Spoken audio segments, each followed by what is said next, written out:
আসসালামু আলাইকুম রহমতুল্লাহি অবরাকাতু। প্রিয় দিনী ভাই ও বোনেরা, ইসলামের ভিত্তি 5টি জিনিসের ওপর প্রতিষ্ঠিত। রোজা তার একটি। এই রোজা শুধু উম্মতে মুসলিমার ওপর ফরজ হয়নি, আগের নবী রাসূলদের জন্য রোজার বিধান ছিল।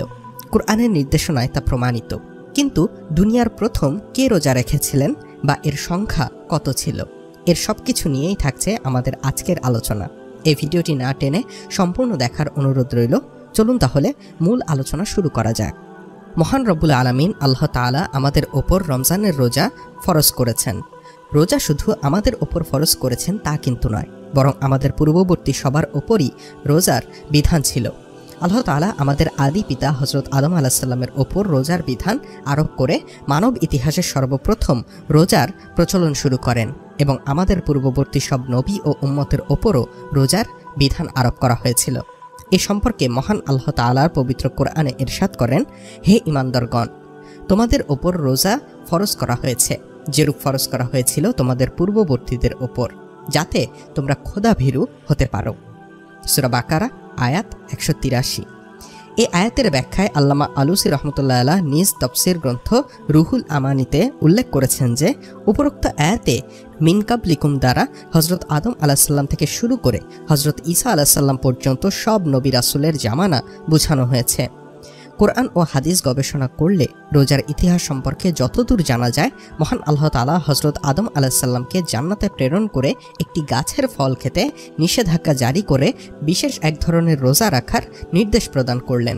এ ব্যাপারে দয়াময় আল্লাহ তাআলা মহাগ্রন্থ আল কোরআনে ইরশাদ করেন, এবং আমি আদমকে হুকুম করলাম যে তুমি ও তোমার স্ত্রী জান্নাতে বসবাস করতে থাকো এবং ওখানে যা চাও যেখান থেকে চাও পরিতৃপ্তি সহ খেতে থাকো, কিন্তু এই গাছের নিকটবর্তী হয়েও না, অন্যথায় তোমরা জালিমদের অন্তর্ভুক্ত হয়ে পড়বে।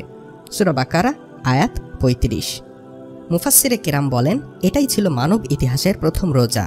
হযরত আদম আলাইহিস সালাম ও হযরত হাওয়া আলাইহিস সালাম শয়তানের প্ররোচনার শিকার হয়ে ওই গাছের ফল ভক্ষণ করেছিলেন এবং এর পরিণামে মহান আল্লাহ তাআলা তাদের ভূপৃষ্ঠে পাঠিয়ে দিলেন।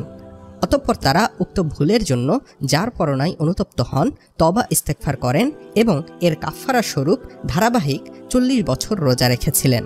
হযরত আদম আলাইহিস সালামের পর অন্য সব নবী রাসূলদের জামানায়ও রোজার বিধান ছিল, তবে তাদের রোজা পালনের পদ্ধতি ভিন্নতর ছিল।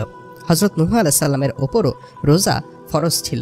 রাসূলুল্লাহ সাল্লাল্লাহু আলাইহি সাল্লাম ইরশাদ করেছেন, হযরত নূহ আলাইহিস সালাম 1 শাওয়াল ও 10 জিলহজ ব্যতীত সারা বছর রোজা রাখতেন। ইবনে মাজাহ। হযরত মুসা আলাইহিস সালামের ওপর তাওরাত কিতাব অবতীর্ণ হওয়ার আগে তিনি 30 বছর রোজা রেখেছিলেন। অতঃপর মহান আল্লাহ তাআলা তার ওপর ওহী নাজিল করলেন এবং আরও 10 দিন রোজা রাখার নির্দেশ প্রদান করলেন। হযরত ইদ্রিস আলাইহিস সালাম বছর জুড়ে প্রতিদিন রোজা রাখতেন। হযরত দাউদ আলাইহিস সালাম একদিন পর পর রোজা রাখতেন। মহানবী রাসূলুল্লাহ সাল্লাল্লাহু আলাইহি সাল্লাম মদিনায় আগমন করার পর শুধু আশুরার রোজা রাখতেন। হযরত ইবনে আব্বাস রাদিয়াল্লাহু তাআলা আনহু থেকে বর্ণিত, রাসূলুল্লাহ সাল্লাল্লাহু আলাইহি সাল্লাম মদিনায় হিজরত করে দেখলেন মদিনার ইহুদিরা মুহররমের 10 তারিখে রোজা রাখে। তিনি তাদের জিজ্ঞেস করলেন, আজকে তোমরা কিসের রোজা রাখছো?